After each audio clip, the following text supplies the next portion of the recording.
Hi, welcome to the Chapter 1 Calculations tutorial. I'm Mrs. Weir. I'm going to be talking about the metric system, and I'm going to demonstrate some calculations using the metric system as well as some other calculations from Chapter 1. So let's get started. First of all, the metric system is also sometimes known as standard units of measurement, or sometimes we just say SI units. In any case, the metric system, this is how we measure everything in science, not just chemistry, but in science in general.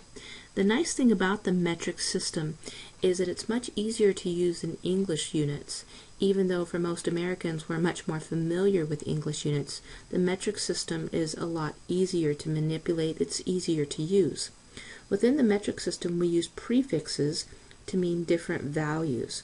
So for example, if we're just talking about one of something, there's no prefix that means one. But if we're talking about 1,000 of something, the prefix that means 1,000 is kilo. You can also take the value of kilo and write it as a multiple or a power of 10.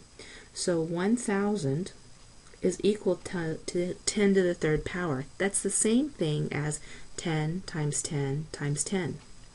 We can abbreviate, so to speak, the prefix kilo using the symbol of lowercase k. This really isn't an abbreviation. Abbreviations have little decimals or periods after them. Notice that there's no periods after anything in this column, and symbols are also case specific. So the only way to show kilo is to use the symbol lowercase k. Other prefixes that we use in the metric system include hecta and deca. These are not commonly used, but I'm going to go ahead and demonstrate how they work with respect to the powers of 10 and to the value. Comparing kilo as 1,000, if you move the decimal place one position or one unit of 10, you go down to 100, and the prefix for 100 is hecta. If you move the decimal one more time, then you get deca, or power of 10. What I mean by moving the decimal is you can kind of see that these exponents here on the power of 10, you can kind of think of them as an indicator of how many times you move the decimal to the right. So if you take the number 1 and you move the decimal one time to the right, so 1 I'm going to get my pen out here. Okay, so if you take the number 1, here we go, and you understand that we also write the number 1 like this with the decimal. If you move it one place to the right, then now you have the number 10, which would be deca. If you take the number 1 and you move the decimal 2 places to the right, then you take this decimal and you go 1, 2, and now you have the number 100, which is equal to hecta. Same thing right here. If you take the number 1 and you move the decimal 3 times, 1, 2, 3, now you have the number 1,000, which is equivalent to the prefix of kilo. Let me get rid of all my ink here. Alright. Now, the smaller units of the metric system, instead of moving the decimal to the right, if you notice, the exponents here are negative. This indicates that you can make the number smaller than the number 1. So now you are dividing in a sense, because 10 to the negative power is the same thing as 1 over 10. 10 to the negative 2 power is the same thing as 1 over 10 multiplied by the number 1 over 10. So what this means is that you still move the decimal one place or 2 places, but this time instead of moving it to the right, you're going to be moving it to the left. So for example, if you take the number 1 and you move it one time to the left, now you have 0.1, which is equivalent to deci. If you move the decimal 2 times to the left, starting with the number 1, 1, 2, and fill in your 0 right there, now you have the value of 1/100th, or centi. Milli is a prefix which means 1/1000th. That's the same thing as either dividing by 10 3 times, multiplying by 1/10 3 times, or moving the decimal to the left 3 times. We'll practice with these.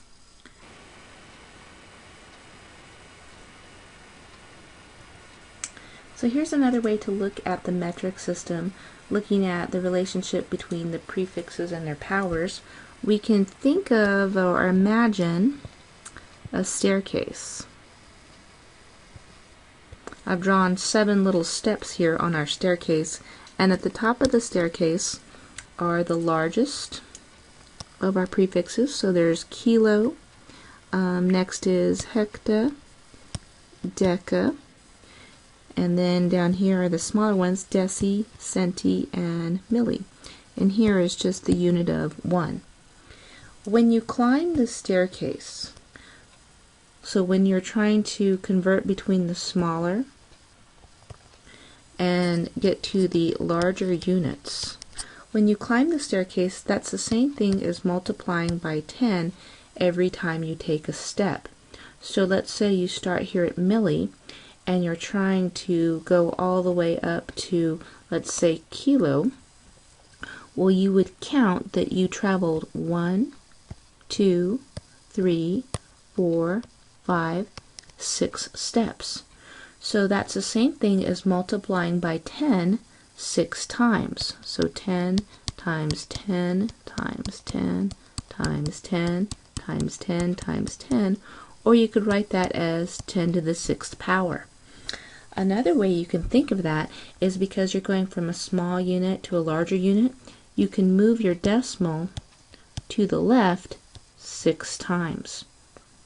If you're going down the staircase, so going from a large unit to a small unit, that's the same thing as dividing by 10. You can also think of that as moving the decimal to the right every time you take a step. So for example, let's say you were starting here at deci and going back down again all the way to milli. Well, you would take 1, 2 steps. So that's the same thing as dividing by 10 2 times, or simply moving the decimal to the right 2 places. We'll practice with some conversions so you can see how that works. Before we do a few conversions though, let's go over some base units and what we use those base units to measure. If we're talking about length, then the base unit to measure length is the meter. You can combine any of the prefixes with the word meter, so you can talk about kilometers. Often we see km for kilometers. We can also measure things in centimeters or millimeters. Those are common combinations of units of measuring length. We measure all of those lengths with this tool, which is the meter stick. Technically, this is a picture of a ruler, and it shows in inches, but pretend that that's showing metric units. This is supposed to represent a meter stick. If we measure the mass of something, then the base unit, or what we usually measure everything in, is the kilogram. Now, this is a combination of just gram, which is something that we use very commonly, very commonly in the laboratory, just the gram. But if we're talking about thousands of grams, then we talk about the kilogram. The symbol for kilogram is the combination K for kilo, G for gram. But you can also talk about not just kilograms, but we often measure medications in milligrams, which is thousandths of a gram. The tool that we use to measure mass in the laboratory is called a balance. And here's a picture right here of an electronic balance. Now, real quick, I don't want you to confuse the word mass with the word weight. Mass and weight don't mean the same thing. Mass is actually measuring the amount of matter that is in an object. Weight is actually measuring the amount that gravity acts, or the attraction that gravity has on an object. So for example, if we measured the mass of something and we found out that there was 120 kilograms of matter in that thing, whatever we're measuring, we could take that object to the moon and it would still have 120 kilograms of matter. But if we were measuring the weight of something and we measured it at 120 kilograms here on planet Earth, if we went to the moon, we would find out that it would weigh a lot less, and I'm using that word on purpose, it would weigh a lot less than 120 kilograms. In fact, it would only weigh about 24 kilograms. That's because on the moon there is much less gravity, a lot less attraction. So weight, we don't typically use the word weight in science. We like the word mass much better. Volume is measured, let me get rid of all my ink here. Volume is measured, there we go, typically in the liter. And again, we see all the time in the laboratory, milliliter is a really common one. But the standard unit is the liter. Notice it's capital L. And when I wrote milliliter, I used the little m and the capital L to combine them. And the tool that we use to measure the volume of something is the graduated cylinder. It's a tall, skinny tube with all these little lines on it, or graduations. It's the measuring cup that we have in the laboratory. This surprises a lot of people. They usually think the word Celsius goes in this position. That's what we use to measure temperature. And really, in the metric system, the unit that we use for temperature is the Kelvin. And we can use a Celsius thermometer to measure temperature and then convert to the Kelvin scale. Speaking of conversions, let's do a little bit of practice conversions. This will kind of combine our knowledge of the metric system and their symbols together. So in this first problem, we have 26 and then cm is equal to how many just m's? Well, just as a reminder, this m stands for meter. And the little c, that's for centi, so combined with m, we're talking about centimeters. So the dimension that we're measuring here, we're measuring the length of something. So we want to know, if we measure something at 26 centimeters, how many meters would that be? If you want, think back in your mind to that little staircase that we drew. Kilo, hecta, deca, deci, centi, and milli. Here's where we're starting at centimeter, and here's where we're going to the base unit of just meter. So how many steps are we going to take? Well, we're starting on centimeter, and we're going to take a step 1, and we're going to take a step 2. So we're moving the decimal 2 places, and we're going to move it to the left. So we can say 26 centimeters and then go 1, 2, and there's the position of the decimal. So 26 centimeters is equal to 2.26 meters. Another way that you can solve this mathematically without worrying about moving the decimal is you can say, okay, 26 centimeters. Well, I know that 1 centimeter is going to be equal to 10 to the second meters. How do I know that?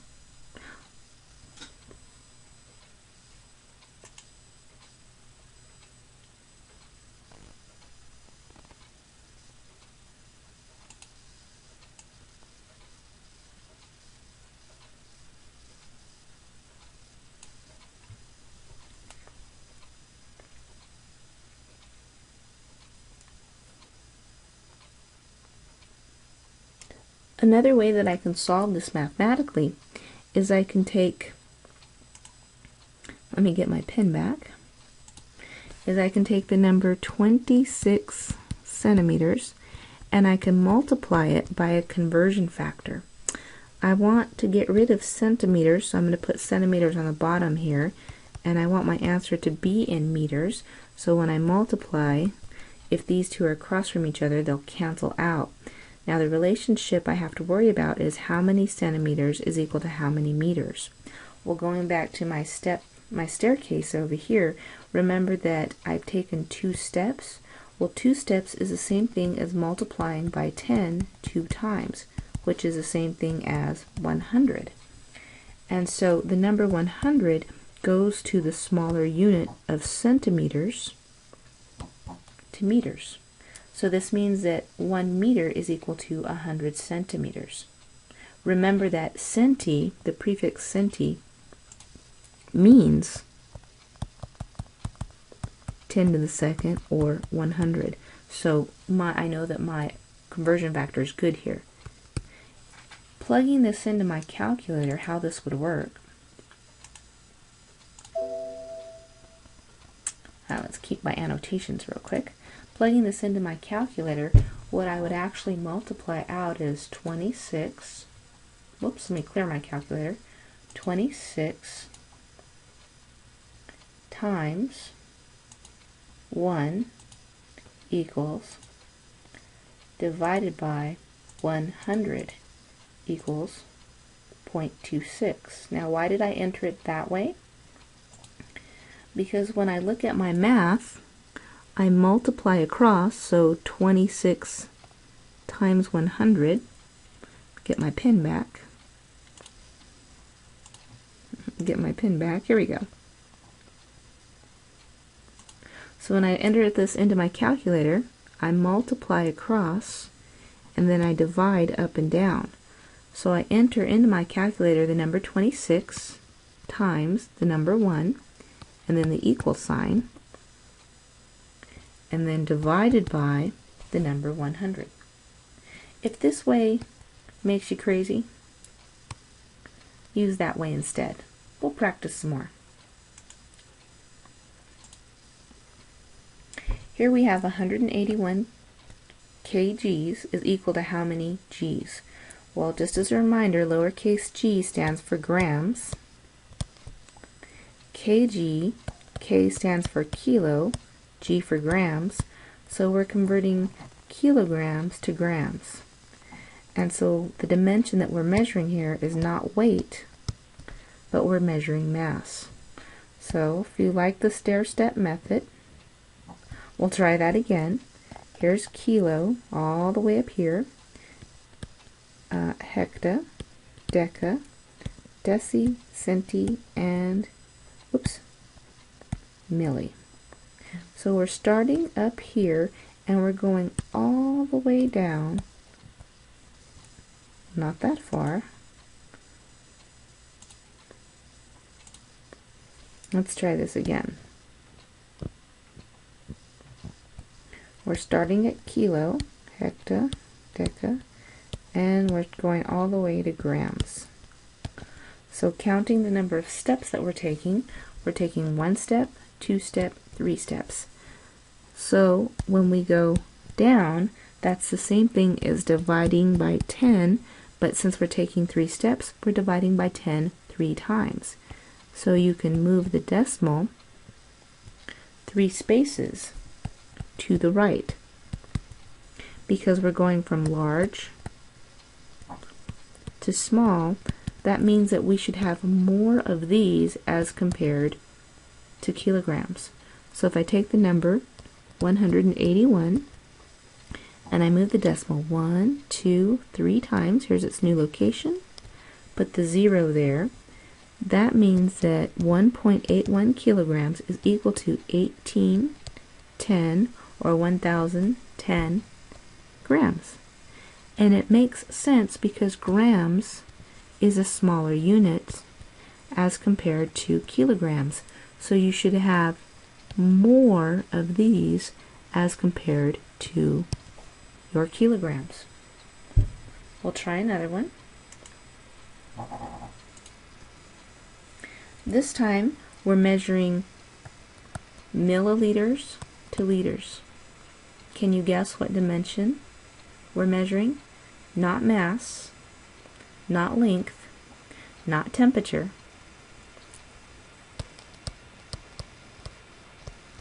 But if you said volume, you're correct. So to figure this one out, again I'm using the stair steps: kilo, hecta, deca, deci, centi, and milli. And this would just be the unit of liter right here in the middle, 1 liter. And so I'm starting out here at milliliters, and I'm going all the way here to liters. So if I count the number of steps, I'm starting down here, I'd go up 1, 2, 3 steps. So since I'm going up the stairs, I'm going to multiply by 10 3 times. That means I'm going to move the decimal to the left 3 times. So 384.2, 1, 2, 3, there's my new decimal location. So 384 milliliters is equal to 0.384, put my 2 there, liters. Again, notice that this is a smaller number, but that's because this is a bigger unit.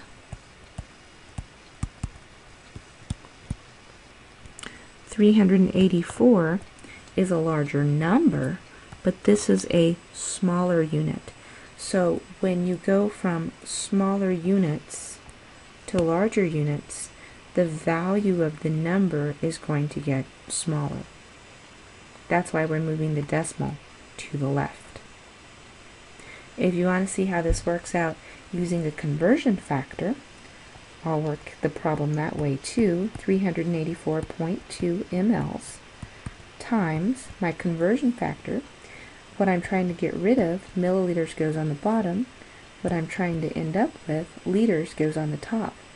Now I have to think about what the relationship between these is. Well, liters is my larger unit. So 1 liter is going to be equal to how many milliliters? Remember that the prefix milli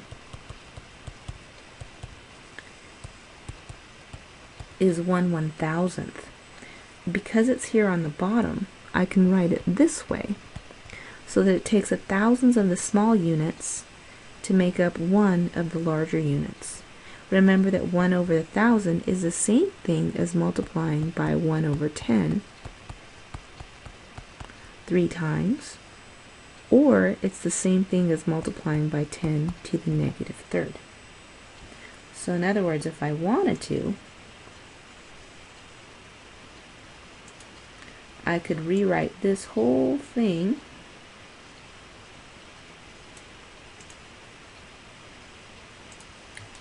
like this.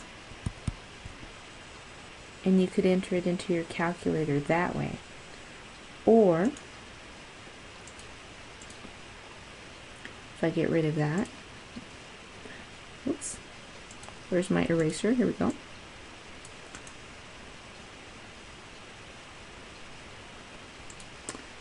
I could write 1 times 10, 1 times 10, 1 times 10, do it that way too.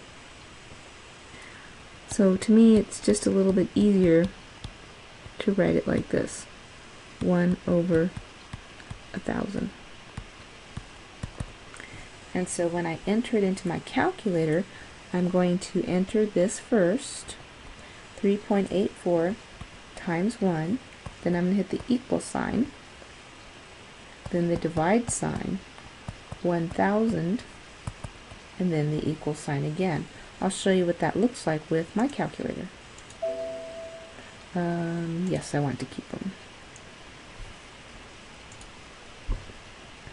So I've got 384, was it 0.2? I don't remember. I think it was 384.2 times 1 equals divided by 1,000. 0.3842. Now I'm wondering if that number is correct. What was it? Oh, it was 0.3482. Oh, good. I'm doing fine then. Okay.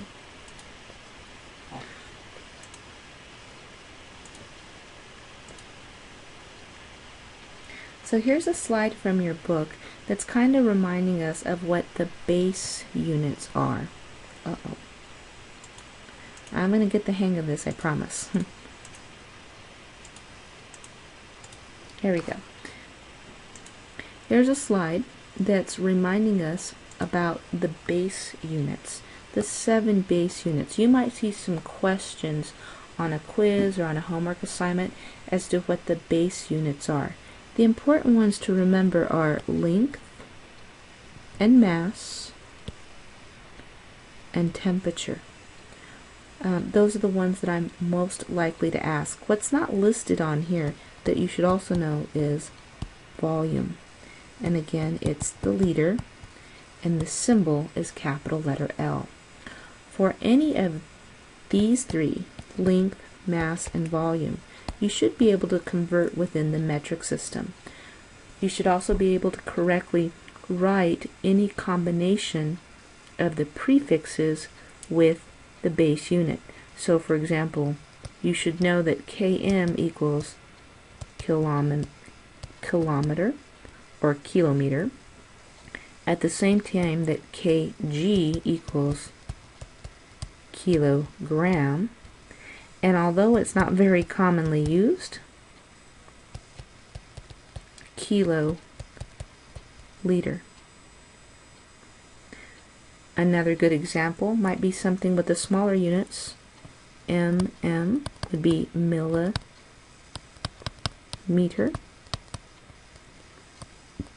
mg, milligram. M capital L, milliliter. So again, for a quiz or for the homework, you should know what the standard base units are. So if you measure length, it's the meter. If you measure mass, it's the kilogram. If you measure temperature, it's the Kelvin. If you measure volume, it's the liter. And you should be able to combine any of the prefixes, kilogram or kilo, hecta, deca, deci, centi, and milli. You should be able to combine any of the prefixes with any of the units for length, mass, and volume.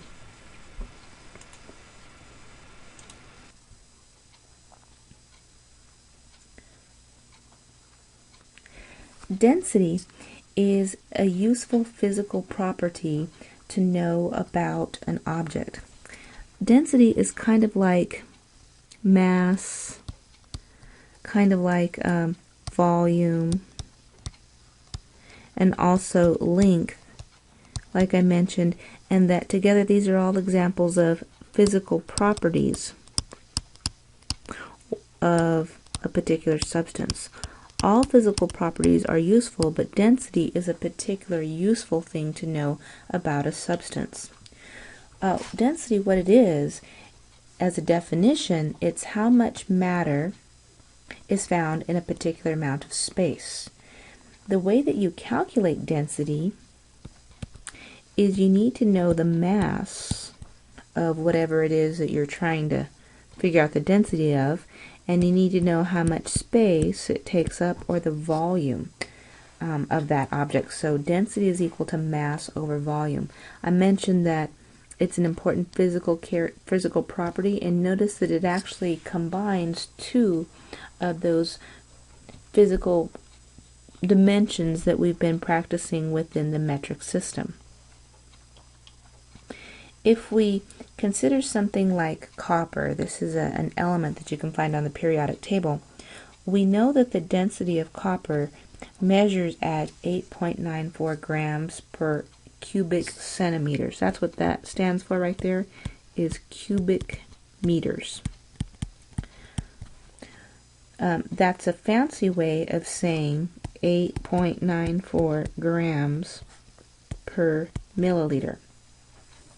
When we measure the volume of something, volume can be measured, like I mentioned before, in dimensions. So if we took this piece of copper and we measured the width, we measured the depth, and then we measured the height using a meter stick, and if it turned out it was 1 centimeter by 1 centimeter by 1 centimeter, when you multiply centimeter times centimeter times centimeter, you end up with centimeters cubed, which is the same thing as milliliter. So if you take 1 milliliter of copper and you to put it on an electronic balance, the balance should read 8.94 grams. That's what density means, is how much mass occupies one particular amount of space. We can calculate the density of anything so long as we know the mass and the volume of that substance. Here's a good practice problem. It says calculate the density of a metal sample with a mass of 18.96 grams and a volume of 4.31. Remember, this is cubic centimeters. Same thing as milliliters. So, to solve this problem, density is equal to mass over volume. You need to be able to recognize that grams is the mass amount and that cubic centimeters or milliliters is the volume amount. In this particular problem, they specifically state that the volume is this number. But if you didn't have the word volume in the problem, you should still be able to recognize that this or this is a unit that measures volume. All you have to do now is simply substitute into the problem. 18.96 grams divided by 4.31 centimeters cubed, or you could write milliliters. I'm going to go to my calculator and plug these numbers in. So let me stop my show here for just a second. Yes, I want to keep my annotations. Go to my calculator and I type in, let me clear this out, 18.96, hit the divide button, 4.31 equals 4.62. That's my answer, that's my density amount. So I'm going to go back and start my show again. My answer is, oh my gosh, I didn't write it down. I think it was 4.632, 4.62, I think is what the number was, grams per cubic centimeter. Or you could write it 4.62 grams per ml. If you're wondering about how to write the fraction amount, you could write it like this, G with an ml. I kind of do my fractions sideways. You could also write your answer like this, 4.62, because that's the gram amount, over ml. This is an unusual way to write it, but technically this, and this all mean the same thing. If you were seeing this on a test or a quiz or a homework, you would probably see something that looks more like one of these. This would be an unusual way to express the answer. Let's try another one. Oh, let's not. We're going to go on to something else. Energy, heat, and temperature. Now, heat and temperature is kind of like mass and weight, in that people think they're the same thing, but really they're not. Energy is defined as the ability to do work or the ability to transfer heat. And there are two major forms of energy that we recognize. There's potential energy and kinetic energy. Potential energy is stored energy, so it's not doing anything right now, but it has the ability to do something. A good example of potential energy might be something like, oh, let's say here's a hill, and here's a rock. Let's pretend that's a rock. And there's a rock there on the side of the hill. The rock doesn't have any energy in motion, so it has no kinetic energy, but the rock has the potential of gaining some kinetic energy or energy of motion if it was suddenly to go down the hill. As soon as the rock starts moving down the hill, that's my movement lines, as soon as the rock starts moving down the hill and the rock is in motion, then we say it has potential energy. Another good example of the difference between potential and kinetic energy is food energy. The energy that's in our food is a form of stored or potential energy. When we eat our food and we digest it, we release the food that's in our energy, and we use that released food, that released energy, to move our body parts. When the energy from the food is actually being used to move our body parts, then our body parts contain kinetic energy. So again, energy is the ability to do work or the ability to transfer heat. So what is heat? Well, heat is energy itself. It's thermal energy. Oops. Heat is thermal energy.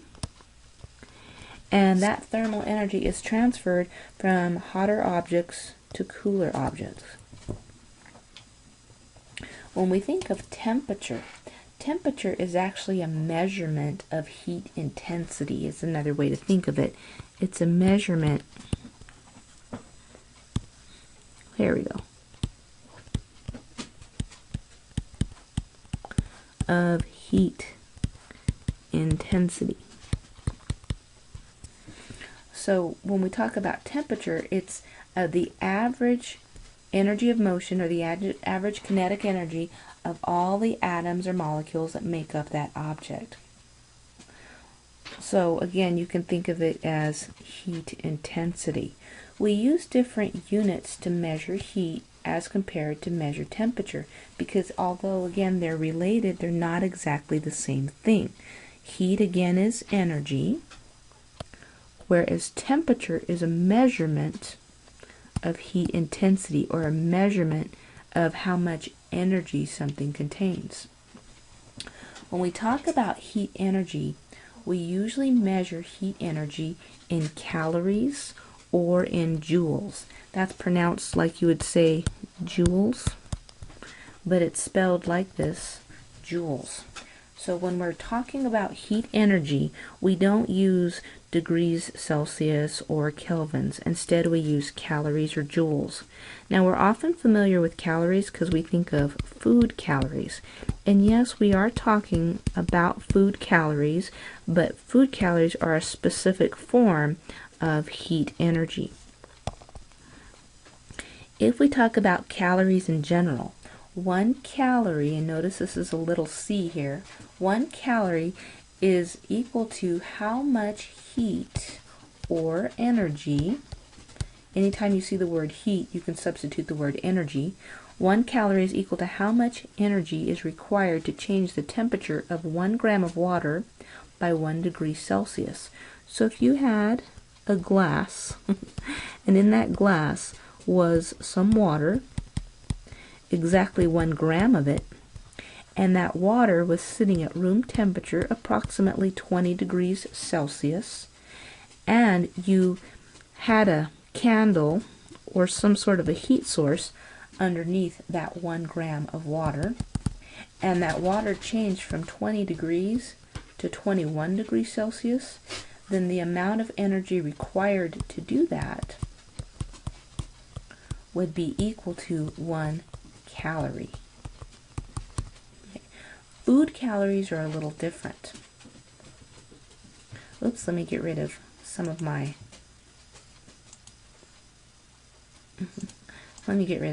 drawings here. Okay. Now, when we talk about joules and calories, the relationship between joules and calories looks like this. 1 calorie is equal to 4.184 joules. So again, you can measure energy in either calories or joules. So same thing over here, that glass of water that I erased. Oh, my glass of water is getting worse. There we go. My glass of water that contains 1 gram of water in it. Again, if the temperature changed from 20 degrees to 21 degrees Celsius, you could say that it took 1 calorie to do that, or it took 4.184 joules to do that.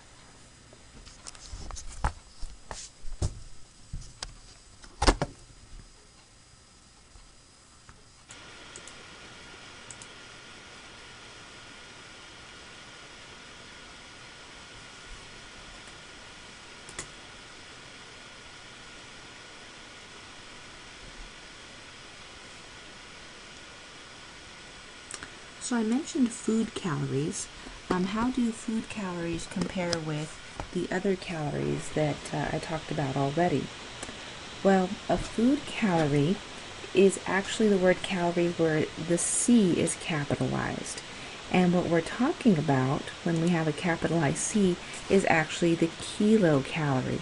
Remember that word kilo, that prefix, kilo meaning 1,000? So a food calorie is actually thousands of calories. So if we write 1 calorie like this with a capital C, another way to write that is KCAL, or kilocalorie. And so these two things actually mean the same thing.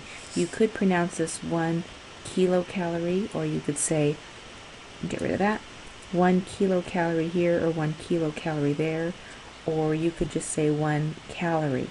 There's no way to pronounce calorie with the little c or calorie with the big C.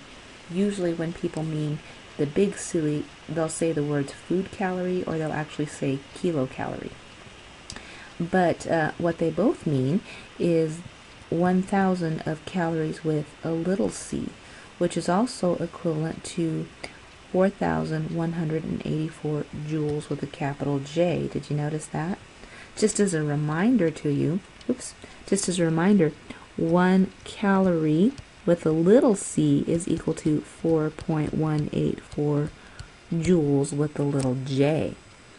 And so if you take the little c calorie and you do thousands of them, then you have to multiply this by 1,000 also to get joules with a capital J.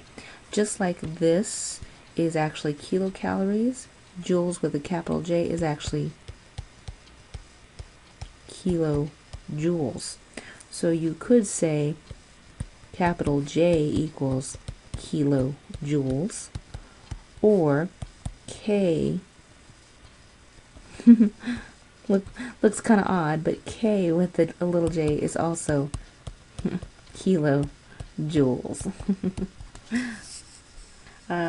Let's go on a little bit with temperature now. Remember, temperature is a measurement of heat intensity, or another way to think of it is it's the average kinetic energy of all the molecules that are in motion. English units that most of us are familiar with is the Fahrenheit scale of measuring temperature. The SI, let me get rid of that. The SI units for measuring temperature is actually the Kelvin scale. Now, in between Fahrenheit and Kelvin is the Celsius scale. So let's kind of compare these three scales together. Water boils at 212 degrees Fahrenheit. It boils at 100 degrees Celsius, which is equal to 273 or 373 kelvins. If we look at where water freezes at 32 degrees Fahrenheit, 0 degrees Celsius, 273 kelvins. The relationship between here and here, there is a conversion factor, and we're not going to spend any time in lecture converting from Fahrenheit to Celsius, so we're not going to worry about learning the equation for that, but we are going to spend time converting from Celsius to degrees Kelvin. what these scales right here, Celsius and Kelvin, what their relationship is to a value called absolute zero. So remember again that temperature is talking about the energy of motion. So molecules that make up a substance, they're going to be moving very quickly at higher temperatures, and they're not going to be moving very much at all at lower temperatures. Well, if you could actually cool something all the way to where all molecular motion stops, in other words, the value of kinetic energy is zero, so zero kinetic energy, that value where all molecular motion stops is known as absolute zero. If you could measure that on the Fahrenheit scale, absolute zero is about negative 460 degrees Fahrenheit. It turns out that absolute zero is negative 273 degrees Celsius. The Kelvin scale starts at absolute zero. So the relationship between degrees Celsius and Kelvins is simply 273. So the conversion factor between Celsius to Kelvin is something that I do want you to know and that we will practice. It's an easy conversion. Kelvin temperatures are simply equal to whatever the degree Celsius temperature is plus 273.15, which is that absolute zero correction factor for the degree Celsius scale. So for example, if something is at 20 degrees Celsius, you simply add 273.15 to determine what the temperature would be in kelvins, 293.15 kelvins. In case you don't recognize 20 degrees Celsius, that's about 7 degrees Fahrenheit, or what we call room temperature. You'll notice a lot of things in chemistry refer to room temperature, or they happen at room temperature. When they do, they'll always specify that at 20 degrees Celsius. This is one of the easiest conversions you'll ever make within the metric system. One thing you may have noticed is I don't say the word degrees Kelvin. That's because we don't use the word degrees with the Kelvin scale. We do say 20 degrees Celsius. How do you spell Celsius? There you go. We do say 20 degrees Celsius, but when we talk about kelvins, we just say 293 Kelvin. We don't use the word degrees. Let's do a practice problem. Human body temperature on average is about 37 degrees Celsius. Let's convert that to the Kelvin scale. Again, one of the simplest, most straightforward conversions that you'll do within the metric system. Simply take degrees Celsius, add it to 273, and get your answer. I'm going to let you solve this one on your own, and I'm going to go to the last couple of slides.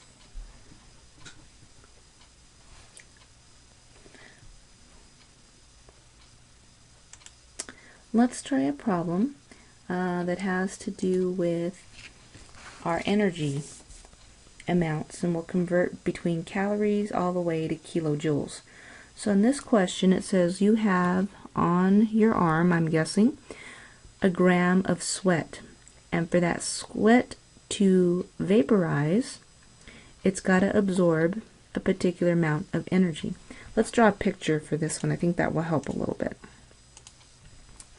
So let's imagine here's your arm. Here's your elbow. Okay. And so on your arm there, you've been playing a rough game of basketball. You've got some sweat, and in order for that sweat to go from a liquid state to a vapor or a gaseous state, that sweat has to absorb some energy. Because remember, the molecules that make up the sweat, they're not moving as quickly as the molecules that make up the vapor. So in order to go from a liquid state to a vapor state, you have to gain some kinetic energy, and how much? Well, 584 calories worth, according to this problem. And that's true, by the way, if you have a gram of sweat. Get my part out blank. If you have a gram of sweat on your shoulder. So let's do the conversion of 584 calories is equal to how many kilojoules? Well, 584 calories, if you remember, 1 calorie versus joules, the conversion between them is 1 calorie. Let me write that one a little bit bigger. 1 calorie is equal to 4.184 joules. So if I do that calculation on my calculator, I'm going to type in 584 times 4.184. I get this huge number,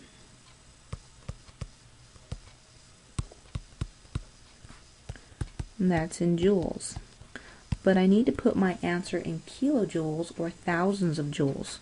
So if I take my answer, 2443 point, I'm just going to round off here,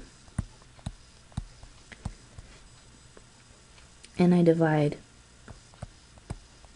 1,000 joules by 1 kilojoule, because remember the relationship that kilo means 1,000, so you don't have to write 1,000 here. One of those implies 1,000 of those. Joules and joules will cancel, and my answer is 2.44 kilojoules. So I hope this short tutorial, actually it hasn't been so short, I think it's longer than I anticipated, but I hope this tutorial has helped you practice or figure out some things within the metric system, and has demonstrated to you how to do some conversions and some of the types of calculations that you'll have to do for Chapter 1 homework and the corresponding quiz number 1.